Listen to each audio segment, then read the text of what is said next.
বন্ধুরা কেমন আছো? আশা করি সবাই ভালো আছে। আজকে আমি তোমাদের রান্না করে দেখাবো মাছের মাথা দিয়ে পাঁচমিশালি সবজি রান্না করে।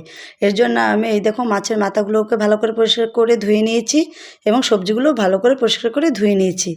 এই যে এখন সবজিগুলো কড়াইতে তেলের উপর ভাজবো, এর জন্য দিয়ে দিলাম লবণ আর হলুদের গুঁড়ো। এটা দিয়ে ভালো করে নাড়াচাড়া করে ভেজে নেব। সবজিগুলো খুব সুন্দর করে ভেজে নেব। এই যে আমার সবজিগুলো ভাজা হয়ে গেছে, খুব সুন্দর লাল লাল করে ভেজে নিয়েছি। এখন সবজিগুলোকে আমি একটা বাটিতে তুলে রাখবো। এই যে আমি সব সবজিগুলো উঠিয়ে রেখেছি। এখন আমি মাছের মাথাগুলো ভাজবো।